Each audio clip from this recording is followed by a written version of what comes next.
Okay. Thank you, Carol. It is my pleasure to introduce our speaker tonight, Dana York. Dana received his BS degree from Humboldt in Forest and Natural Resource Management and went on to get his master's degree in botany at CSU Fresno.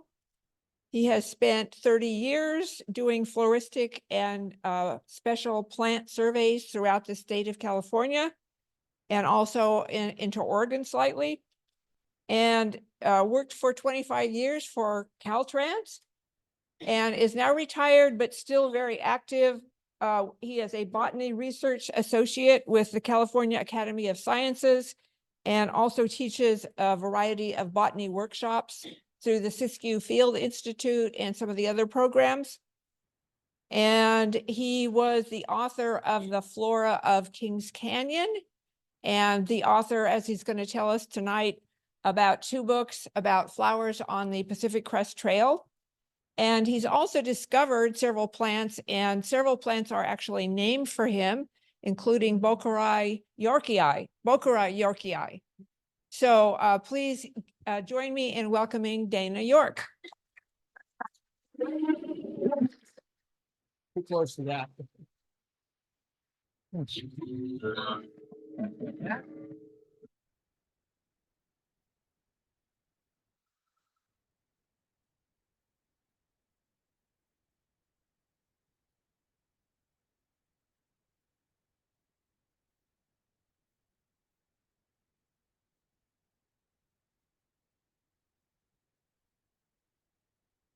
Now, that looks better. That sounds better. I'm on now.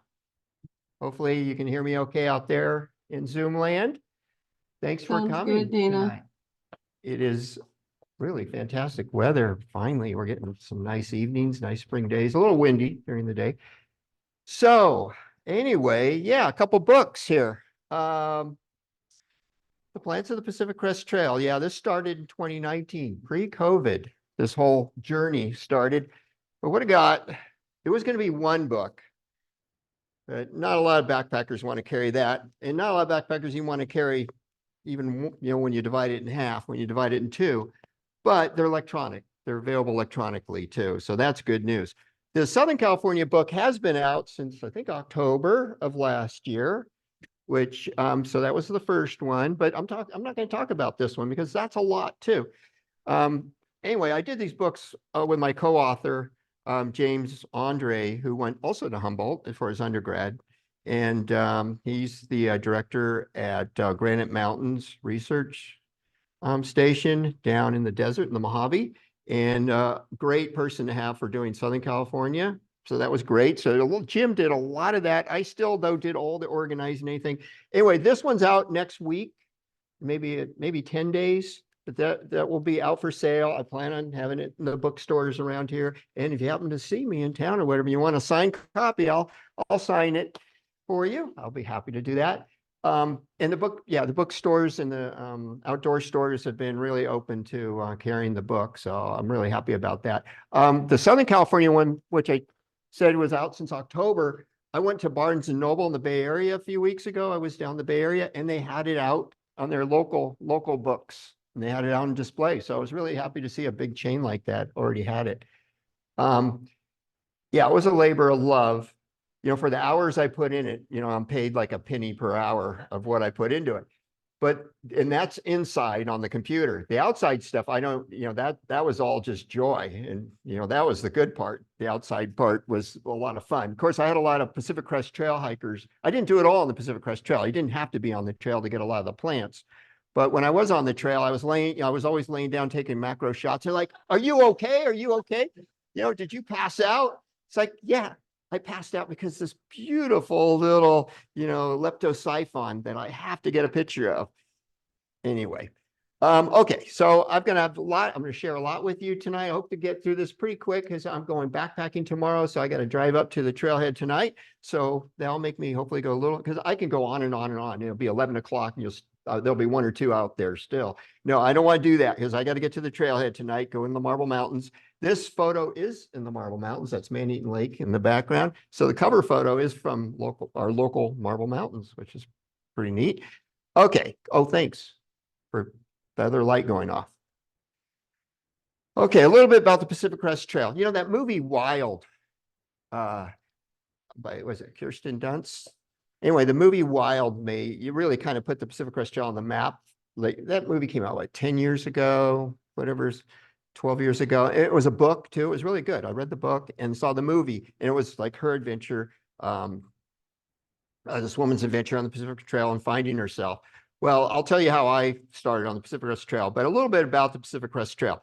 It is 2,650 miles, more or less, okay, give or take. There are different alternatives, and people go off the trail and get rides through parts and then come back and whatever. But if you did, you know, the whole trail stretches for 2,650. Someone actually did a GPS walk on it. So it's actually GPS. I have the actual GPS trail on my map on my phone, which is pretty cool. So every half mile, I know where I am by every half mile on the Pacific Crest Trail. So that's really neat. Something I didn't have back when I did it, and we'll talk about that in a minute. Anyway, it starts down near San Diego, and it goes all the way up, you know, through California, through the Sierra, through the Klamath Mountains, the California Cascades, through the Klamath Mountains, into, you know, Klamath Siskiyous, into Oregon, basically into the Cascades again, and ends up in the Northern Cascades in Canada. So it goes all the way up through the 3 states. California is, oh, I'll talk about California in a second, but Oregon and Washington basically make about 1,000 miles, which leaves, you know, like 1,600 miles for California. So the bulk's in California. And here it is, 1,692 miles, California. So the southern book, the books were divided where the southern book stops basically at 942 miles, which leads another 700 miles for the northern book. So the southern book, that's why the southern book's thicker. The northern book covers less area. And this is more or less how Jim, Andre, and I divided up what the species we were going to photograph. We did all the photography also. We did all the writing and most of the photography. We had a little help with a few photographs here and there. And I have that at the end, the acknowledgements for people who helped us with some photos, but we mostly did it. So I basically had the whole Sierra Nevada starting at Walker Pass, Highway 178, which is out of Lake Isabella. I had that area, which is gorgeous when it's a good flowering year. I had that all the way up to Oregon. That was my area. So I had the bulk of, I can show it here with a mouse. Basically, what I'm talking about is Kern County right here. That's 58. So 178 is about, if you can see the mouse right there, kind of about where that mouse is, and then all the way up to Oregon. That was my area. He had all of this part of the, you know, the southern part of it. And, but the southern book goes all the way to Yosemite. So it goes, you know, farther up. So the books didn't divide how Jim and I divided it up. And my journey on the Pacific Crest Trail actually started in 1979. That is me. That is Walker. That's Walker Carson Divide. So that's the central Sierra Nevada. And I think those might be limber pines in the back. They're either really weird white barks or they're limber pines that tend to have those kind of very branched, open, very limber looking tops. Anyway, kind of a cool little area. That's another picture from that trip in the High Sierra. This is actually in Kings Canyon, which is where I did my flora that came out in 2018. So I have a connection with Kings Canyon that started in 1979 when I was on the Pacific Crest Trail. So I was on the Pacific Crest Trail 2 months. I did the whole Sierra Nevada, Shasta to Whitney, basically. So did some of the Cascades and then did the whole Sierra Nevada and ended on Mount Whitney and then came down. And I couldn't walk anymore because I had something with my circulation in my boot. I was basically almost crawling at that point. And I had lost a lot of weight, which I didn't have a lot, as you saw. I didn't have a lot of weight to lose from this anyway. So anyway, that's where my journey started. That was 2 months on the trail. 80, that's 40 some odd years ago. Anyway, another part of the book. So I'm going to talk about how the book's laid out. And then I'm going to go through my journey in 2019. I'm not even going to talk about my journey. This thing took 4 years to do. So I'm only going to talk about the first year working on the book because we'd be here, like I said, until 11 o'clock or longer if I went through every year. And the COVID year was wild. in a lot of ways. The COVID year was weird. Anyway, Dr. Jeffrey Kane helped with the fire portion because fire is now a really, really big deal on the trail, much bigger deal than it was when I did it in the 70s. There are a lot more burned areas. The fires are much more devastating in some ways. This isn't a terrible example of fire. It's not moonscape, which I do see some places in the marbles because I've been working in the marbles a lot the last few years. But and this is in the Marble Mountains, this photo. But he helped. Dr. Jeff Kane did like 5 pages on fires because we thought it was so important. So he contributed to the book that way. Here's the trail going through an area that's kind of burnt, not burnt. So it's not too bad of a burn. You can see there's some burnt trees in the background. Not too bad. And this is in the Marble Mountains also. So we divide the book up where we talk about plant communities and habitats. And we'll talk about the plants you'll see. And this is all along the trail. So everything I'm telling you is, you got to think about being on the trail in California. Because being on the trail in California is not necessarily just like being in a certain area in California. Because like in the Sierra part, especially the high Sierra, the trail stays very high up. So that part, just because like in Yosemite, you may have some certain plants like dogwood and stuff, you won't see that on the Pacific Crest Trail, the flowering dogwood, until you get lower, so, or, I don't know if the Tehachapi's have it. I don't think so. So anyway, just tonight's talk is all about what you see on the trail. So all our plant communities and all our habitats are all about and this is an example of subalpine coniferous forest. And this is Marble Mountain again, because I love Marble Mountain and I'm there a lot. So one thing I have to do is figure out, how am I going to divide up and talk about where things are? I mean, I'm just not going to say, oh, they're on the trail. Good luck, find them. So I divided the whole state up into 24 sections that made sense from places to start and finish, places that were off main roads. And a lot of times it turns out ecoregions work with this too, because it's the top of a ridge, there's a road, or in a valley, so the ecoregions work somewhat with this, which was good, because I also wanted to think about ecoregions and what plants occur in what ecoregion and what plants occur in these different sections. So I divided the whole state up in 24 sections from bottom to top, because that's the way most through hikers that people do it all in a year. It takes people 4 months. Usually the people are pretty fast at doing it, can do the whole trail in 4 months. They'll start down at Campo, San Diego County, and from section 1, and they'll go through all this like in 2 months.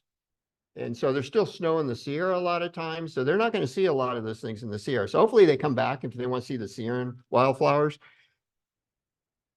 Okay, there was a little bit of a bell there. That was nice. Anyway, so book 1, the southern one, goes from 1 to 11, sections 1 to 11. And you can see 11 stops here, and that's Yosemite and Tuolumne Meadows. And then 11 to 12, let me see. Yeah, so it stops there, and then 12 is really the next section. 11 to 12 is the next section. So 11 to 12, the northern book starts from section 12, which is above 11 there. It's a little confusing which way you're going there. But anyway, 11 is where it stopped. And then above here is where the next book, the Northern California book. So that's the one that's going to come out. All right, so I did that. So what we also did is highlighted each of those sections, what you would see. Types of things you can expect to see, plants of interest, things you could see that are cool, and the predominant plant communities and ecoregions from north to south. So I had to divide up, and I did this all in GIS, I had to divide up all those sections of the trail into what ecoregions. Basically, if you went into an ecoregion for a mile or more, then I counted that you went into that ecoregion. Because sometimes you just go in for like a quarter mile, and then you go out of it, and then you go in it again later, and then you go out of it. It's like, oh no, I'm not going to say you're in it and out of it and in it. I just basically didn't count it unless you were in it for a mile. And you'll see how I did this. I just did it by hand, the old-fashioned way. You'll see in a second one. All right, plants are organized in the book so I talked about it has the section, it has the plant communities, it has the sections. And then the next thing is conifers, which is cool. And this is where Michael Kaufman helped me with some great photos. I got a few conifer photos from him. Trees and shrubs is the next section. Wildflowers by color and also by how many petals, and then whether they're symmetric or irregular. And so some things you can go with, some basic things you have to know about botany and by color, and you could hopefully get to what you're looking for. And then ferns and horsetails towards the back. We try to cover all the ferns and horsetails, but grasses, sedges, and rushes, no. We only added a few that are really common, like Juncus perrii, which is really common, and a few rushes. Sorry, that was a rush, and a few sedges that are really common and spectacular, very showy. But there's no way this just a book like that could have had it. And then we have a few non-native things. So really, we didn't want to spend time with all the non-natives. And the trail, for the most part, is high enough, especially in the Sierra, you get away from a lot of the non-natives, which is good news. Okay, so the way I organize this slideshow, all the plants you're going to see are by how the book is arranged. So you'll see conifers first, trees and shrubs, and wildflowers and ferns and grasses. It's going to go that way. And then what I did is I interspersed places I went that first year. I went, I had like 35, 40 days out in the field that first summer or more, but I had at least like 15, 20 places I went to get photos for the book. So I interspersed those. Ecoregions, I mentioned a little bit about this is the ecoregion map of California. I love using this. The vegetation group for CMPS uses ecoregions. They don't use the Jepson regions, which they kind of pretty much are the same for the most part. But I love this. This is all online. It's a great map. And I was able to get the GIS layer for the ecoregions. So then I went ahead and every time you went into one of those ecoregions off on the trail for a mile or more, like I said, I documented what ecoregion it was by the numbers, HC, AF. They're pretty small. You might not be able to see that, but those are the trail miles, because the trail is, like I said, I have every half mile is mapped of the trail all the way for its 2,650 miles in California for almost the 1,700 miles of California.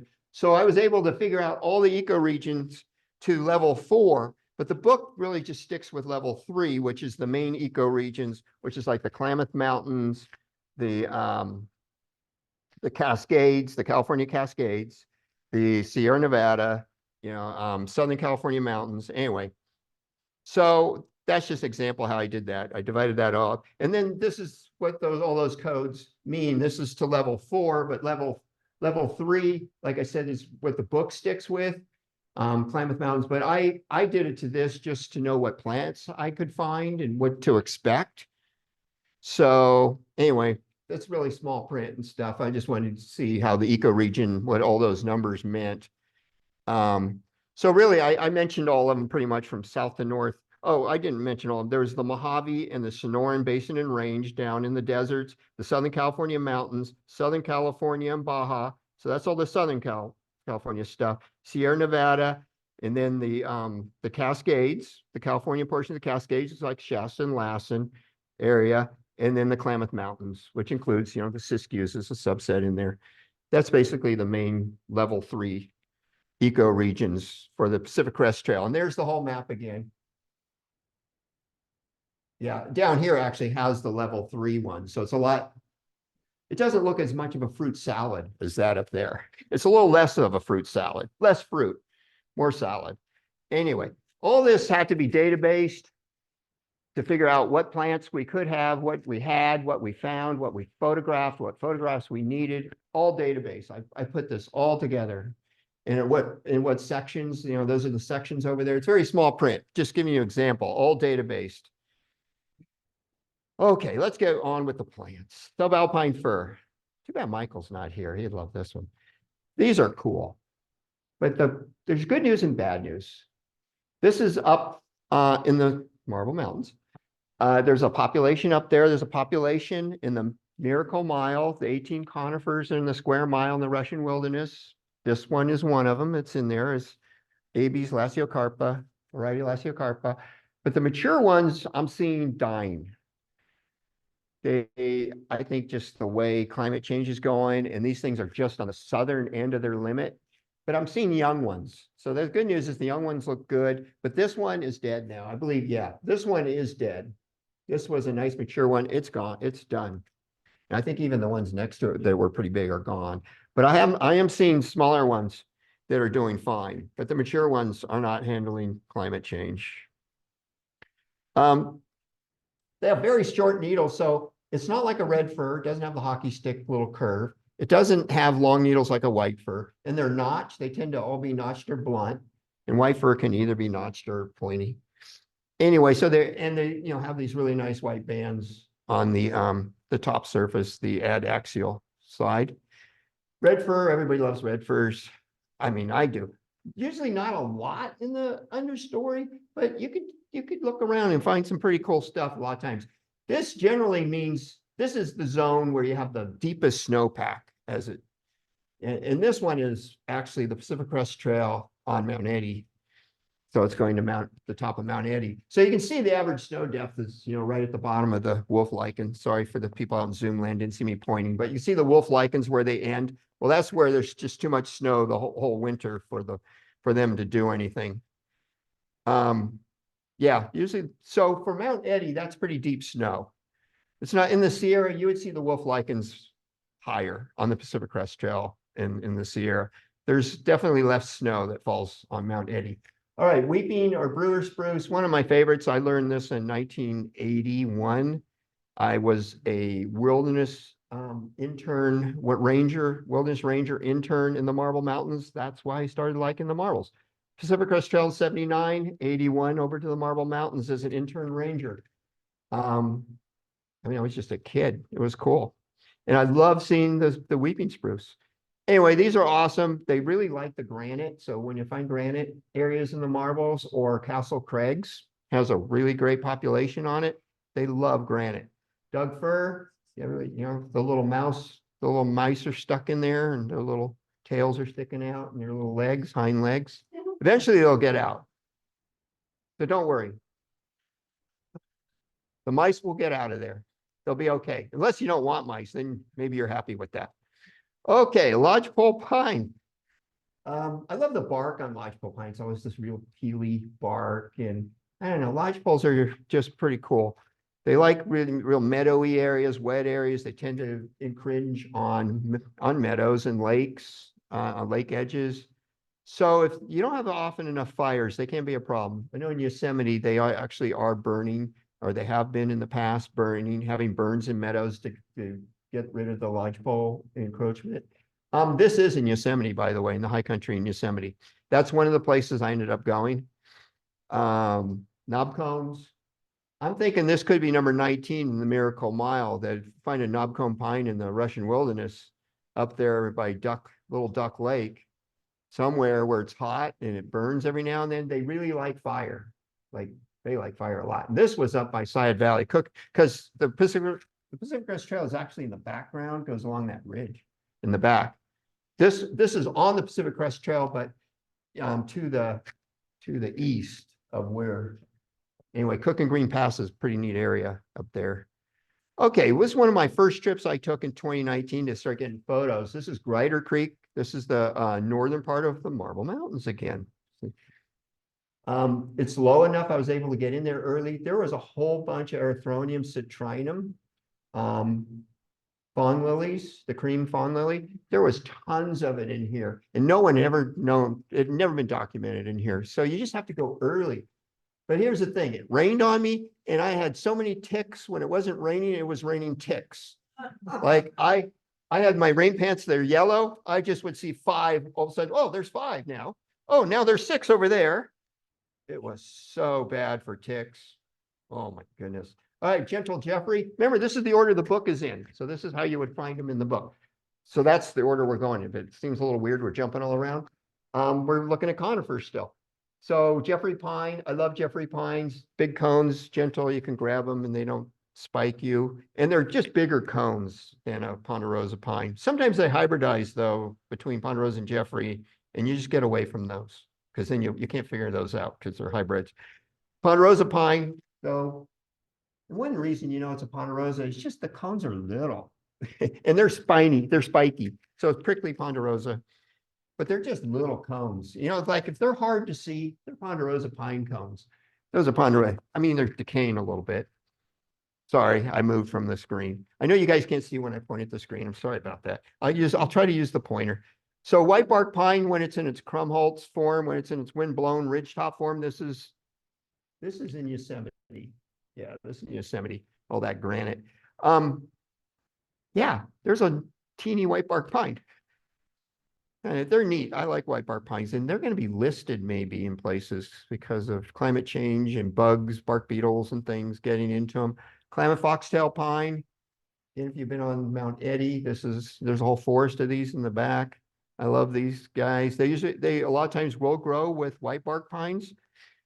But the big difference is they have these cones that actually will fall off, and you actually can see a cone from a foxtail. White bark, they stay on the tree. They just disintegrate on the tree on a white bark. Both these pines happen to like a certain bird that loves them. What could that bird be? Yeah, yeah. The Clark's nutcrackers. So I always hear those guys. Whenever I see any of these pines, I always hear them somewhere raising a ruckus. So this is also after I did the Grider trip, I took my son to a tournament while he was playing, one of 50 baseball games one weekend. I had to get out of there from Medford, and I went to the Siskiyou portion of the trail in Oregon, where it comes out onto I-5, and I started going up it, and it had snowed the night before, which I thought it just rained. I didn't realize it had snowed. So that was a fun day in the snow, but whatever. I still found some neat stuff, and you'll see one of the snow pictures I have from that trip. But then this was another trip I took a little later to go in the Shasta, like the town of Shasta City and Castle Craigs, which I've been on the very, very tip top of this thing. It might be that one back there. It's pretty crazy to get up there. It's a bit of like a class 4 scramble. I mean, you almost need a rope, but I didn't have one. And it was scary, but it was okay. I made it. Anyway, I have some new plant species still I'm dealing with from this place that it seems like we have a new grass maybe that no one can figure out. Anyway, cool place. But the Pacific Crest Trail goes right along. It goes right along like the base down here, basically. It kind of goes around it, it skirts it, but then it goes in the back, and it goes pretty high up in the back. So you're pretty close to the top of Castle Craigs where the trail is. It's neat. It's neat back there. And okay, Western white bark, common tree up here throughout the Sierra. They have as opposed to sugar pine cone, Pinus monticula, it has the nice curved cones. Their scales are thicker. It's a little bit more dense. We've talked about this, Carol and I have talked about these cones before because we've seen both before on hikes. And you go, here's a sugar pine. It's a straighter cone. It's bigger. They're usually longer, a little more flexible than the Western white bark. Anyway, here's the last member of the Miracle Mile. This was the last, Western juniper was the last one found. But it turns out the gentleman that had found it years and years ago, but it took him a while to get a hold of Michael Kaufman and John Sawyer, and then for it to all get documented that it really does make it into the mile. I think they had to move it a tiny bit. Yeah. Anyway, so Western juniper, I love these things. These are really cool trees. They're neat. They're not the same. They're kind of related to the Sierra juniper, but it's not the same species, different. Humboldt Peak, I like this. This is in Lassen National Forest. I love the way that these signs go. Pacific Crest Trail, south, you go to Mexico. And then the other one on the other side said North Canada. That's helpful. You don't want to get that mixed up. Anyway, this is a Lassen area too. I love all these. Oh, we got all these lakes you could go to, and it's all on the Pacific Crest Trail. Down below it says Pacific Crest Trail too. And up above, there's the little symbol, the little emblem. By the way, when I worked in the Marble Mountains in 1981, I burned, since people were stealing those left and right, they went to triangles, reflective triangles next, so people wouldn't steal them. What I did, and what they had me do, it was actually my boss, said, they got me a branding iron that had the Pacific Crest Trail on it. I would heat up the branding iron, and where there wasn't bark, where there, on a tree, where it was like a tree blaze or where there's no bark, I would burn them into the bark. there, or not the bark, but into the tree, the wood, and it would just smoke and burn, and there would be Pacific Crest Trail in black. But I've looked for those. I can't find those. I guess they're not long lasting, or the trees fell down, or they burned up. Some of the trees burned up. Subway Cave, this is in the Lassen area. If you haven't been to that, it's pretty cool. It's right off the Pacific Crest Trail. It's a quarter mile from the Pacific Crest Trail. So a lot of people doing the Pacific Crest Trail do go over there to check it out. It's a neat cave. Sagebrush. What do you say? Artemisia tridentata. It's used for smudging a lot. I like the idea of being an alternative for smudging, and and some of the other sages and true sages that people are using, like white sage, and there's some problems with the use of that. But you can use sagebrush too, and it's a very common plant. It does well in disturbed habitats with lots of cows. There's usually a lot of sagebrush. What else was I going to say about sagebrush? Oh, there's none that are documented in the Marble Mountains, but there's some between Russian Wilderness and the Marbles. There's a little bit in there. So it's kind of interesting.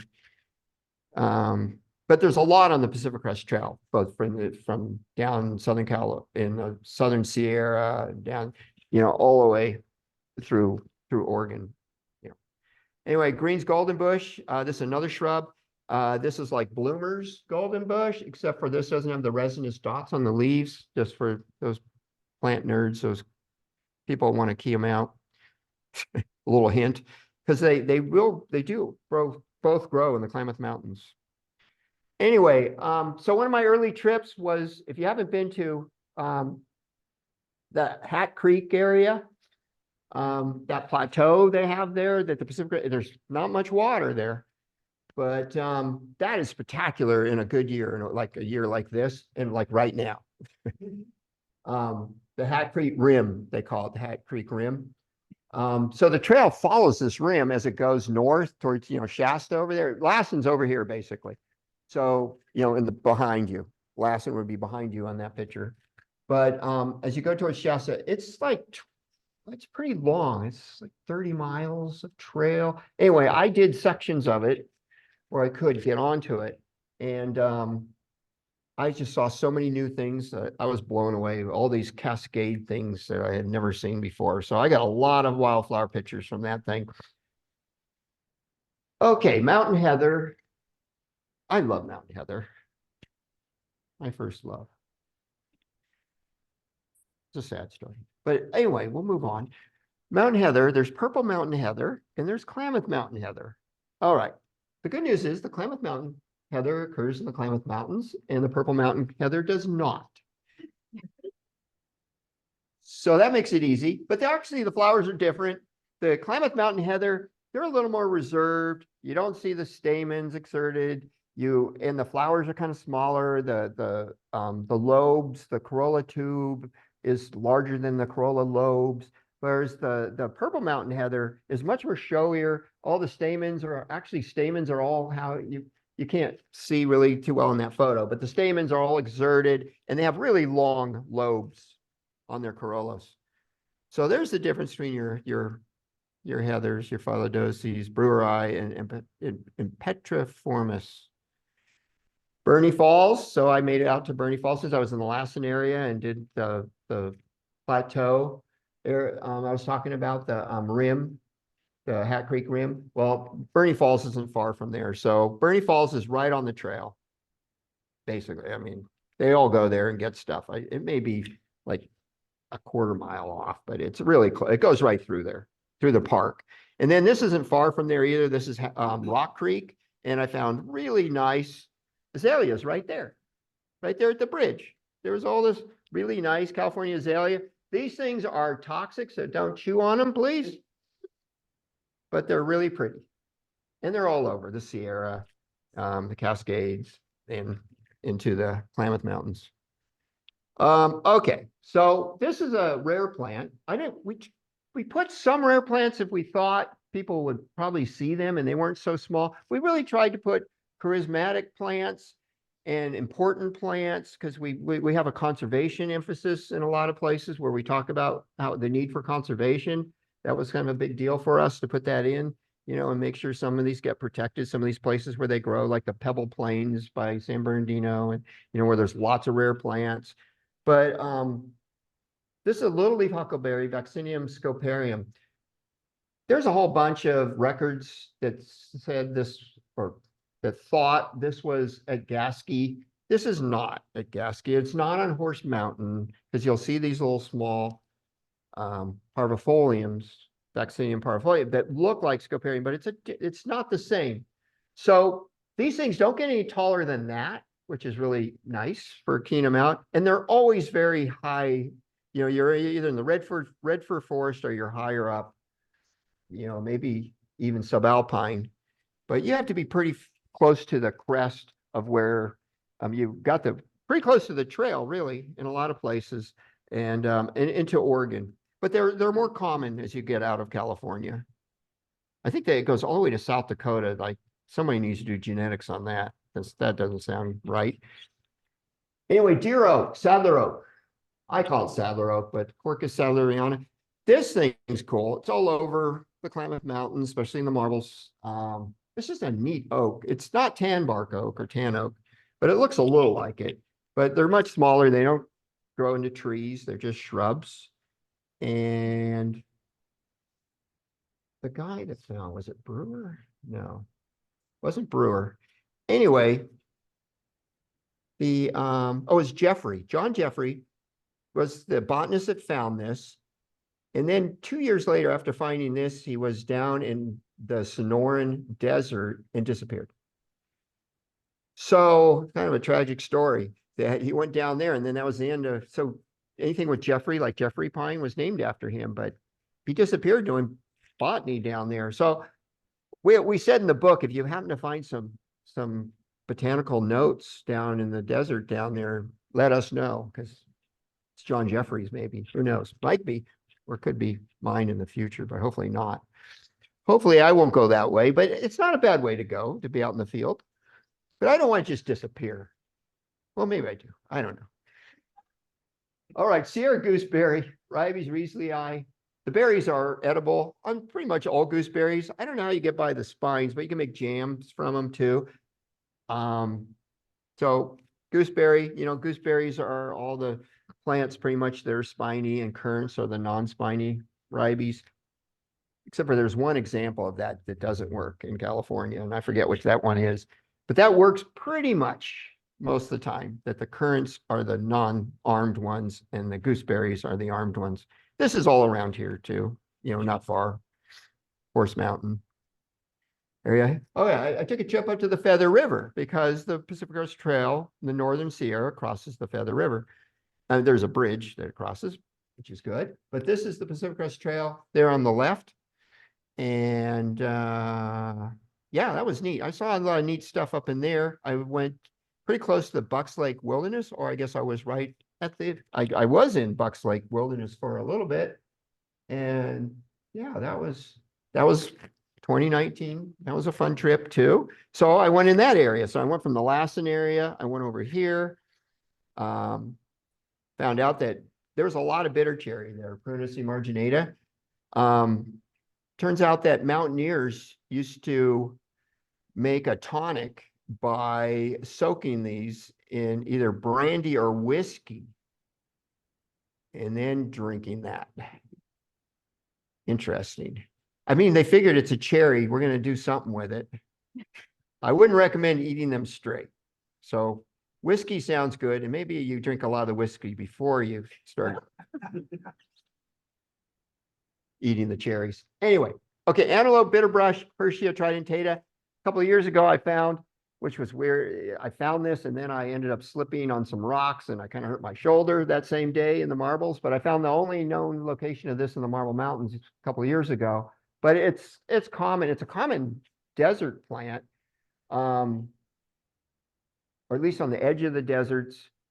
There are other varieties of Herschia tridentata that are desert, in the desert too, like glandulosa, the glandular one. But if you go on 299, or not 299, well, you go over to 44 and you go to Susanville, antelope bitterbrush is all over Susanville, stuff. So it's kind of like on the edge of the Great Basin and these high desert areas.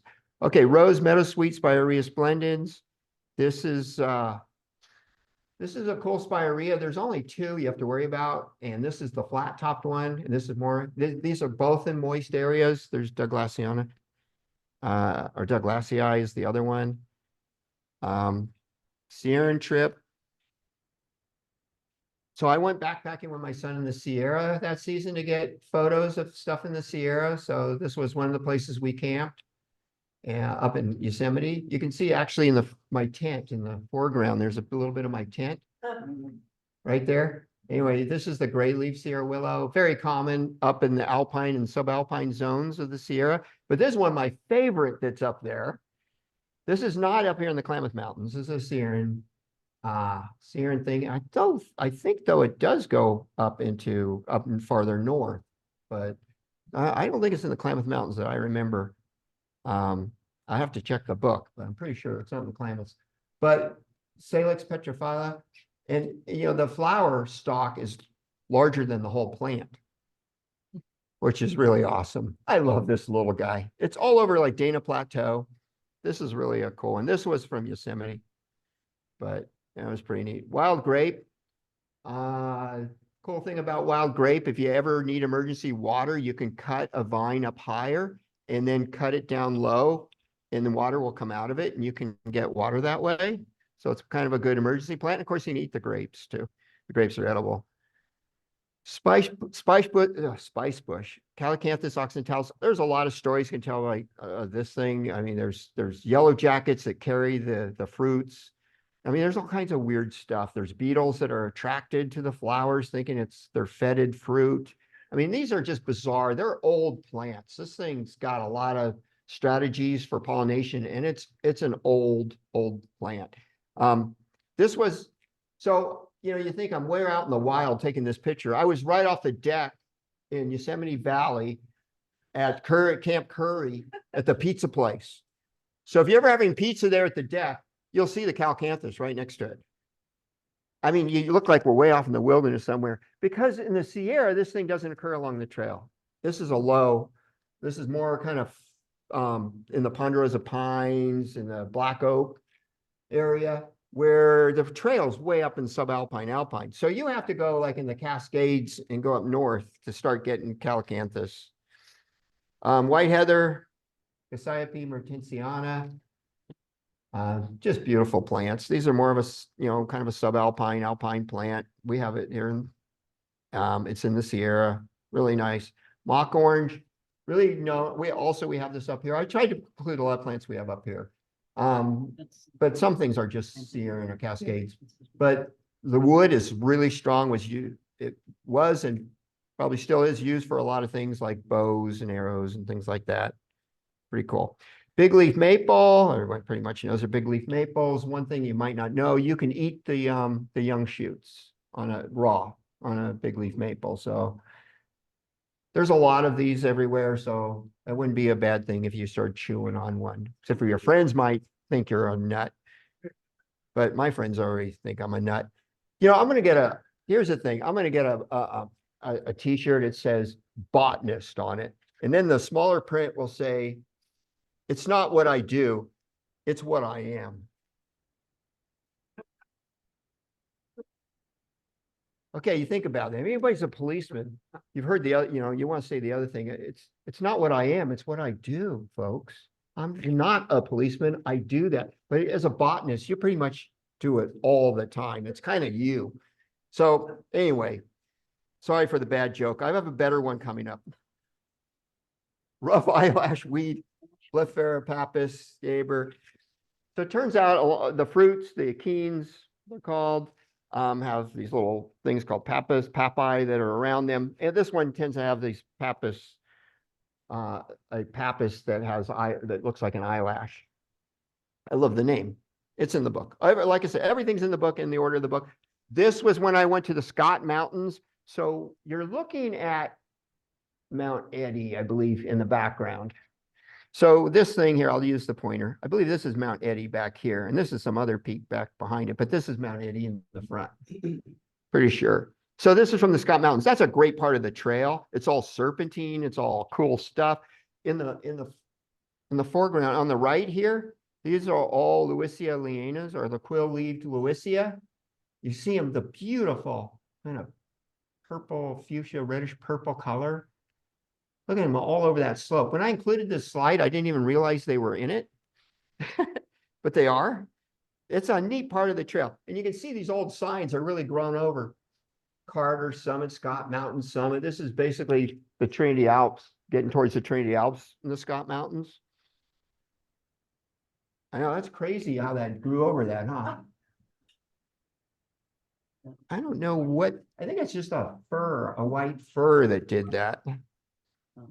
Mount Lassen Fleabane, this is actually in the Trinity Alps also, this Erigeron Lassenianus, pretty cool Erigeron. I'm going to start moving a little bit more. I don't want us to keep us here all night, like I said. Mountain Mariposa Lily, Calicoris like linei. This is only in the Sierra. We don't have this Calicoris. We have enough others that give me headaches, but we don't have this one. But this is a common Sierran one. So it's all in the Sierra books. You'll see it for wildflower books. So I mentioned this guy already, the cream fawn lily, Erythronium subtrinum.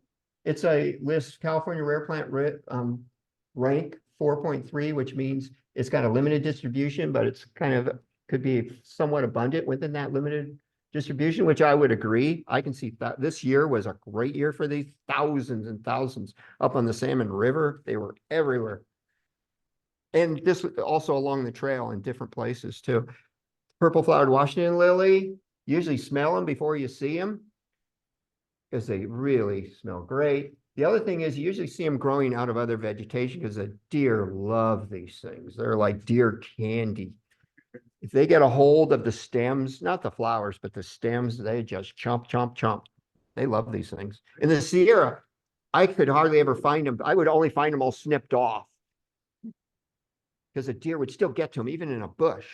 They don't seem to be as active up here getting them, the deer. I mean, I can find them. And then speaking of deer, oh, no, it's bear.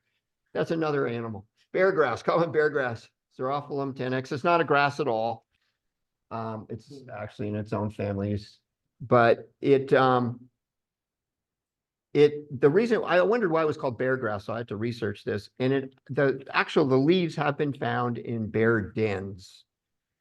So I guess for like a bedding material, you know, bears will pull up a bunch and bring it back. Kind of neat, have a nice soft bed. So that's why it's called deer grass. And it's not grass. It looks like grass, but it's not. It's more related to a lily type of thing. Anyway, lobes, wild buckwheat, these are really fun to find. Usually you're pretty high up, subalpine on granite. You can see that's granite right there, Eriogonum lobii. It has these pom-poms. In the book, I called that white, but it's really kind of a cream yellow. That was a hard thing, like figuring out colors for these things. Like, is it yellow? Is it white? And then sometimes, you know, of course, they do one or the other, and then I had to figure out where to put them. So it's always good to look at different colors just in case, like, well, maybe look in the yellows just in case. Anyway, speaking of white bordea, Vitelia hyacinthina, Table Mountain down in the Fresno County, one year, the whole table was just white with these things.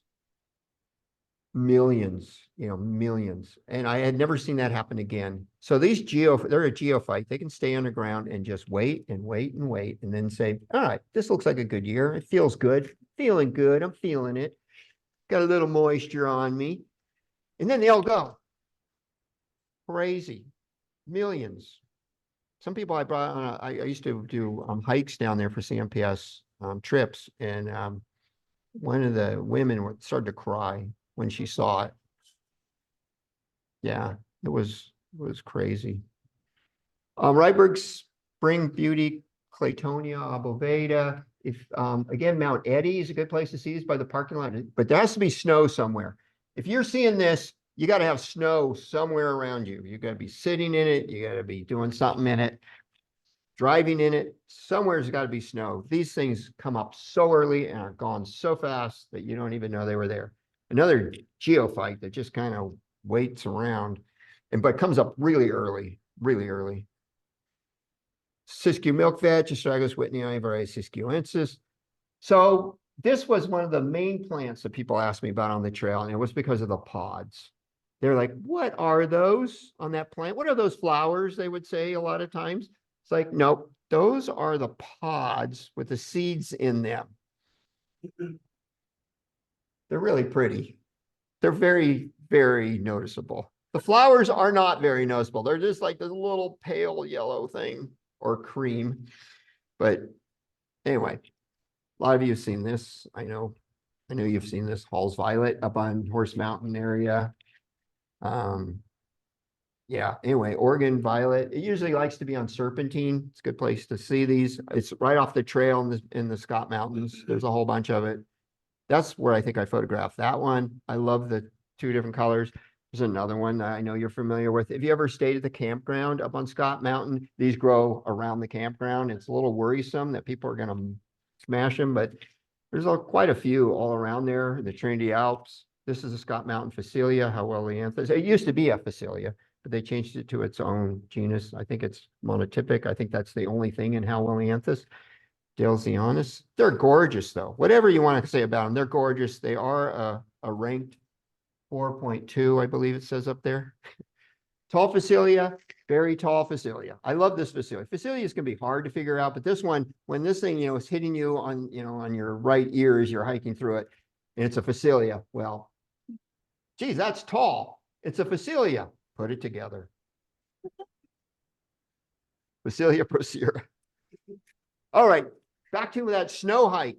So even though I hiked in the snow from Medford and my son's baseball game, I still found a rare plant in the snow. Is Polemonium carneum, the Royal Sky Pilot, Oregon Polemonium. And there it was in the snow trying to bloom.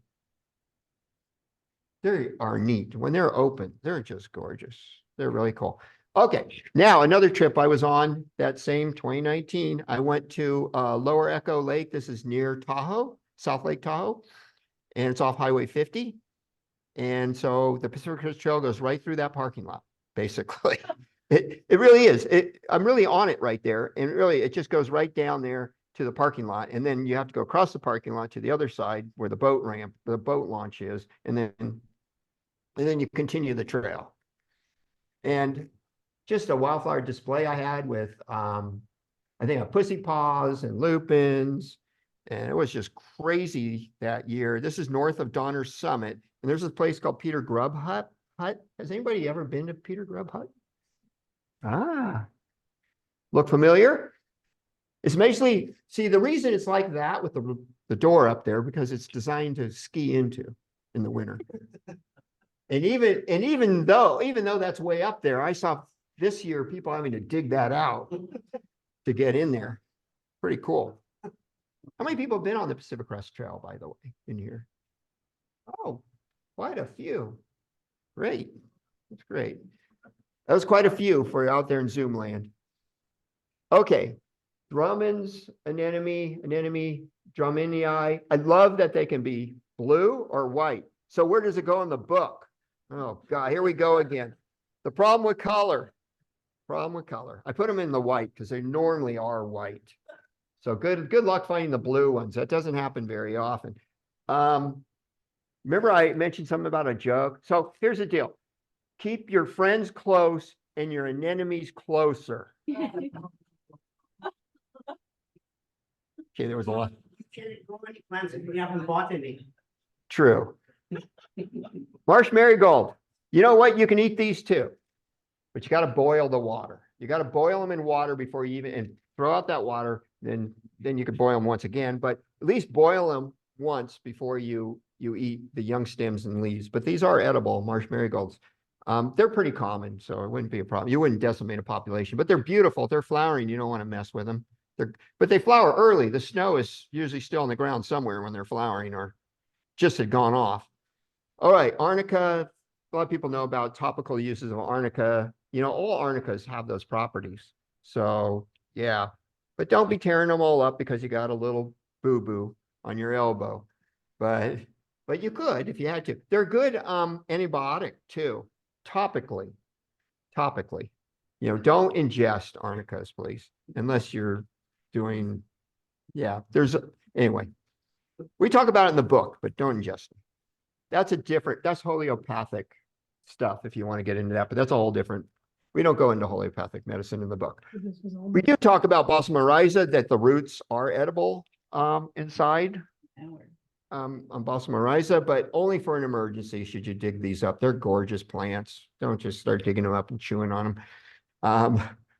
They're really cool. I love the arrowleaf balsam root. We've got the California Helianthella, which looks a lot like it. On Scott Mountain, there's the Shasta variety of this. This I found in the Marble Mountains, the only occurrence in the Marble Mountains about 4 years ago, which was neat.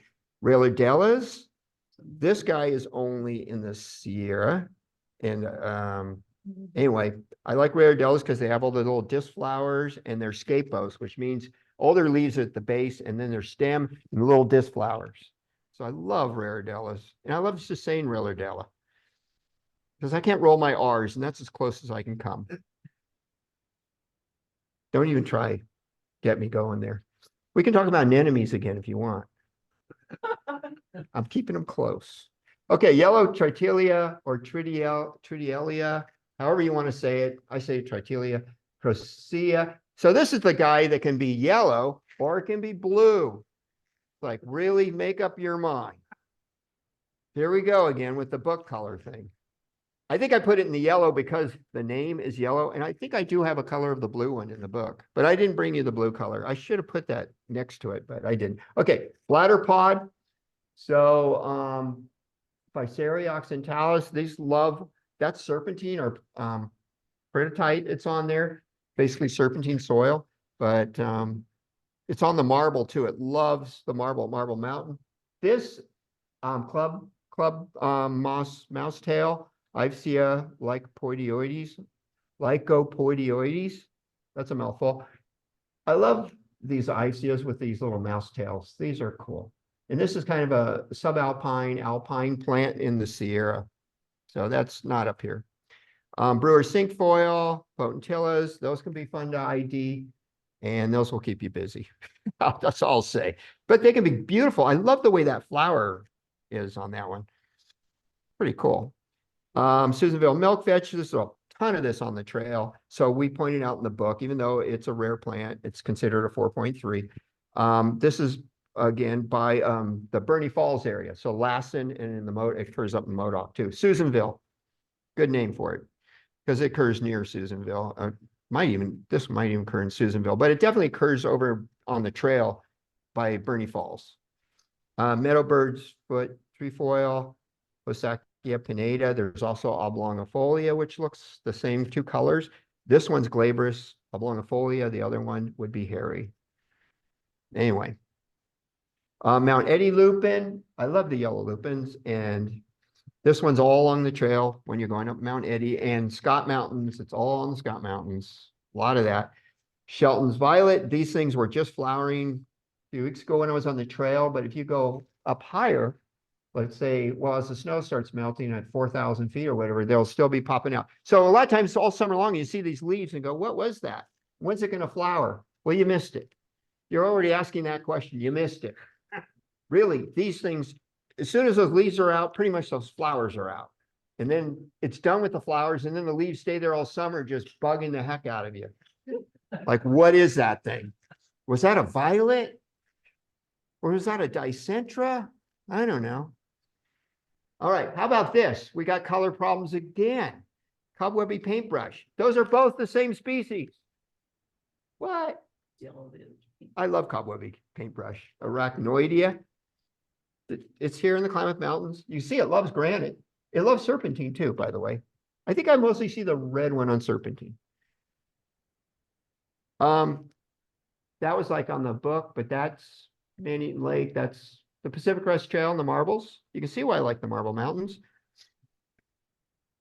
This is all granite in the background, by the way. That background area, this is all granite back here. So there's a bunch of weeping brewer spruce back here. It's all granite back here. So basically all this foreground's like metasedimentary rock or metavolcanic rock. And then everything in the back is granite. So there's this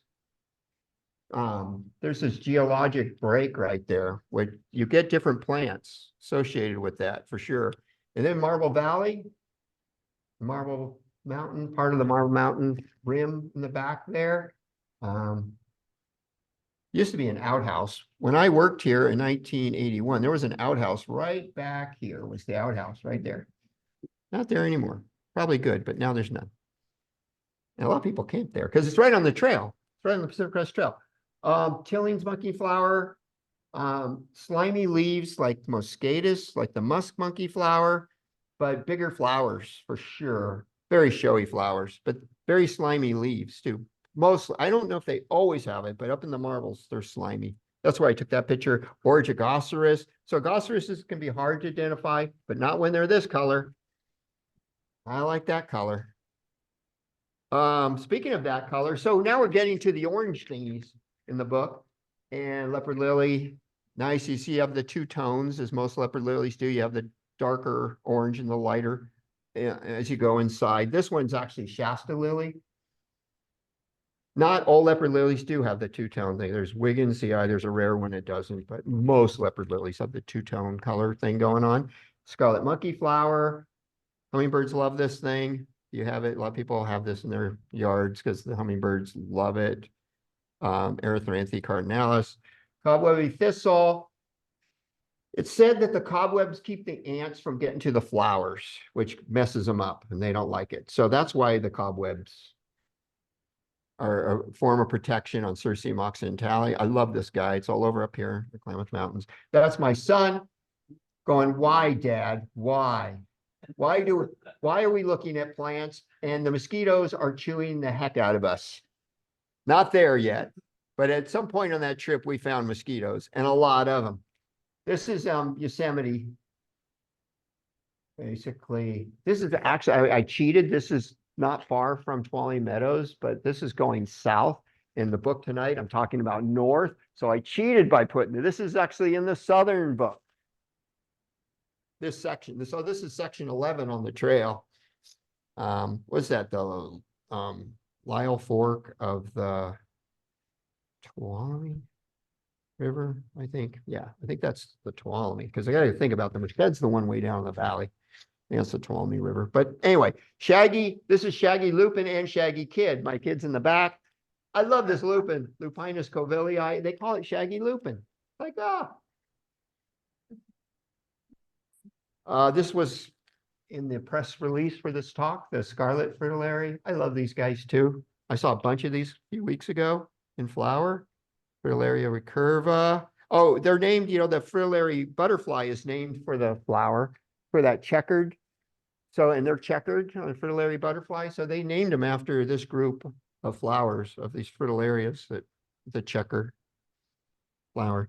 Oh yeah. Dicolostoma or Dicolostema idemea.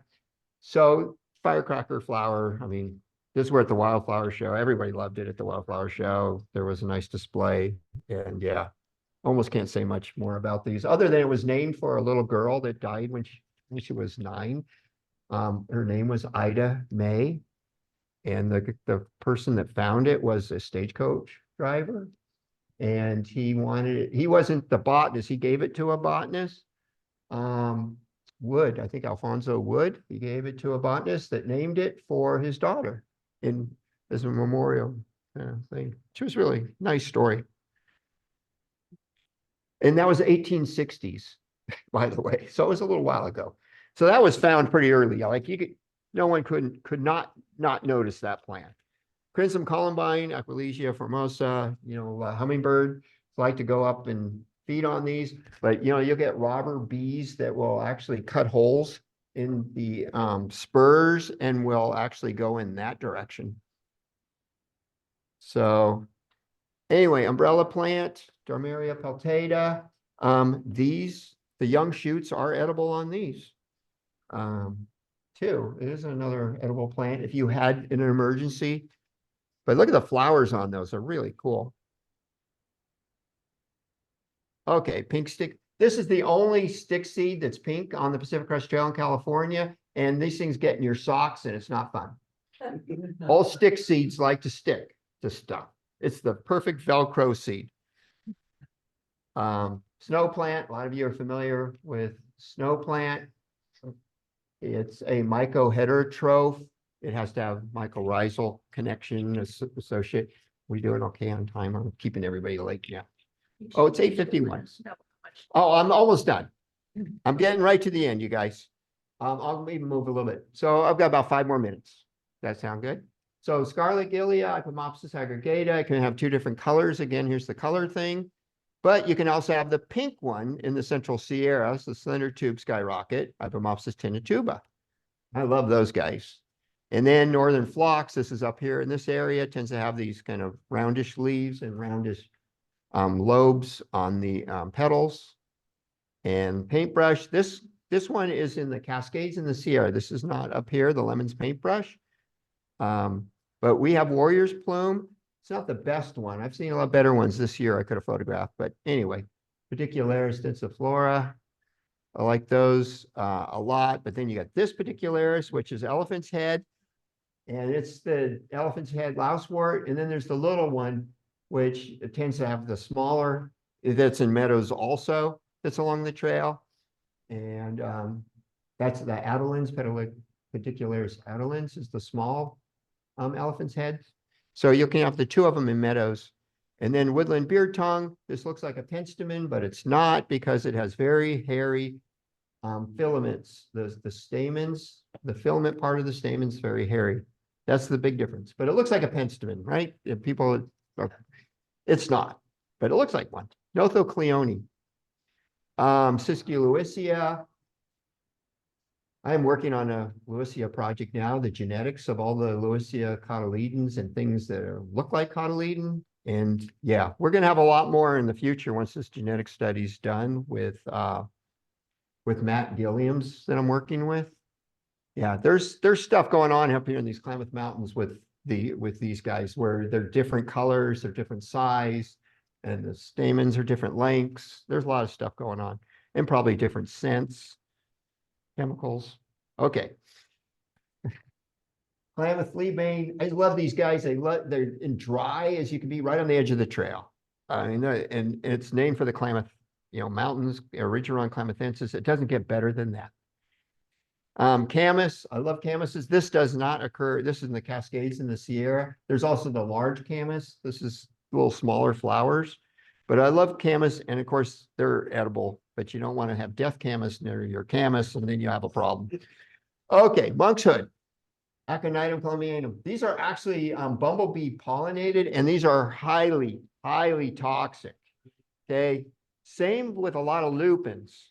So you got to be careful of these things that sometimes they're okay, sometimes they're not. But lupins, I mean, they're not in the same family, but they look kind of similar, a little bit similar to a lupin. I guess not really. But anyway, they're pretty toxic. Stream orchids, Epipactis. These are fly pollinated, special little flies. These are cool. And now I'm in the ferns, so I'm done with the wildflowers. Now we're in the ferns, Aspedotus densa. They don't know why it's called Indian's Dream. No one's figured that out. And Sierra cliffbreak. So a few of the ferns. And then sedges, this threadleaf sedge. This is really common, especially in the Sierra. It's got hairy fruits, Periginia, and it's kind of this linear leaf. And then I mentioned rushes. We have a few rushes, and the Juncus perii, common all throughout. Loves granite. California fescue, that was at the Wildflower Show. These really big. If you see a big stalk like that and you're on a trail, you're not along a road, you're along a trail out in the woods, then it's California fescue. And then here's the border. We've made it. You guys hung in there. You made it all the way up. That's not the right number to Mexico. It's really around 16. What is it? I don't know. That's not the right number. It's not 1694, but it's 1690. Oh, I know what it is. It's 1691.7. Not that I'm being precise, but here's the tree. It tells you California's on that side and this way is Oregon. If you're coming toward me. And a big thank you to those who contributed to photographs, including Michael Kaufman, a lot of other people here. You might know some of those names of photographers that take a lot of plant pictures. Matt Berger was a big one. He's hiked the trail twice, the whole trail. Not all at necessarily one time. He skipped sections and things. And Carol Ralph helped me with some of the orchids. And thank you to the audience tonight. And if you want to order the book and you have your phone, you can scan that. And I'm done. Thank you, everybody, for hanging in there.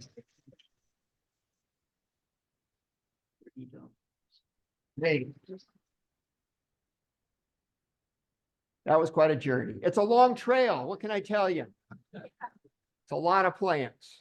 Sure, we're all ready to go We do a piece of it right Yeah, now. we pretty much think that there's over 3,000 plants on the Pacific Crest Trail that you can see on the, that's over half of the flora of California can be seen from the Pacific Crest Trail. We only documented 1,400 in the books. So that tells you the other half, not even documented, you know, they're either really teeny flowers or whatever, but, Okay. or Thank you. sedges. There are a lot of Thank you, sedges. Dana. If you have any questions or want to talk to Dana, I'm sure he will. Thank you for coming. Yeah, thank you, everybody, for coming. That was fun. Okay.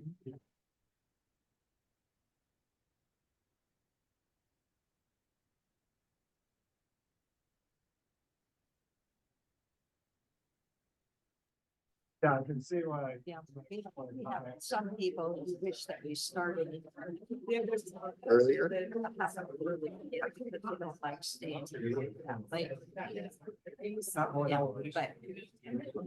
What do I do about how do you do the Zoom whole link? trail? Oh. Yeah. Do I do anything about Zoom land or? They can't hear me. Well, are you Can on? hear you.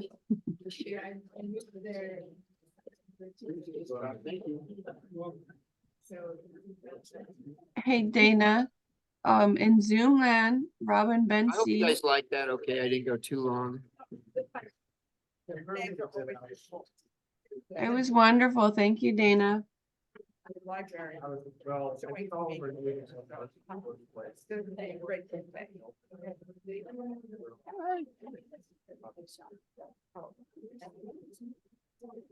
Keeping with Christmas comment.